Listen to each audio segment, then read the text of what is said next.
Ukraine Russia যুদ্ধ বন্ধে ইউক্রেনেরই আগ্রহ নেই বলে দাবি করেছেন রাশিয়ান প্রেসিডেন্ট ভ্লাদিমির পুতিন। তিনি গত শনিবার বলেছেন, সংঘাত শান্তিপূর্ণভাবে শেষ করার বিষয়ে কিয়েভের কোনো তাড়া নেই বলে রাশিয়া মনে করছে। পুতিন জানান, ইউক্রেন যদি শান্তিপূর্ণ উপায়ে সংকটের সমাধান করতে না চায়, তবে রাশিয়া তার বিশেষ সামরিক অভিযানের লক্ষ্যসমূহ শক্তির মাধ্যমে অর্জন করে নেবে।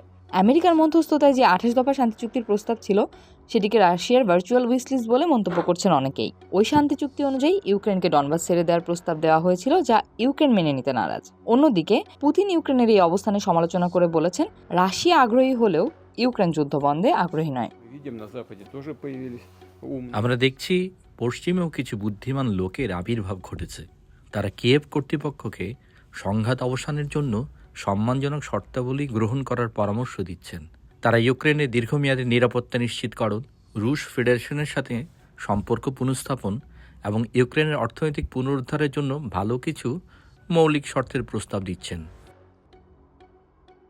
এর আগে শনিবার রাশিয়ার ব্যাপক ড্রোন ও ক্ষেপণাস্ত্র হামলার প্রতিক্রিয়ায় ইউক্রেনের প্রেসিডেন্ট ভ্লাদিমির জেলেনস্কি বলেছেন, রাশিয়া যুদ্ধ চালিয়ে যেতে চায় যেখানে কিয়েভ চায় শান্তি। পুতিনের এই মন্তব্যের প্রেক্ষিতে হোয়াইট হাউসের পক্ষ থেকে তাৎক্ষণিক কোনো প্রতিক্রিয়া এখনো পর্যন্ত পাওয়া যায়নি। ক্রেমলিন জানিয়েছে, রুশ প্রেসিডেন্ট রাশিয়ার সশস্ত্র বাহিনীর একটি কমান্ড পোস্ট পরিদর্শন করেছেন। সেখানে তিনি chief of general staff Valery Gerasimov এবং রুশ বাহিনীর সেন্টার ও ইস্ট গ্রুপের কমান্ডারদের কাছ থেকে যুদ্ধের সর্বশেষ অবস্থা সম্পর্কে ধারণা নিয়েছেন। তবে শনিবারই যুদ্ধক্ষেত্রে সর্বশেষ তথ্য জানাতে গিয়ে ইউক্রেনীয় সামরিক বাহিনীরা বলেছেন, তারা অন্তত দুটি জায়গায় রুশ সেনাদের অগ্রসর হওয়ার প্রচেষ্টা প্রতিহত করেছে।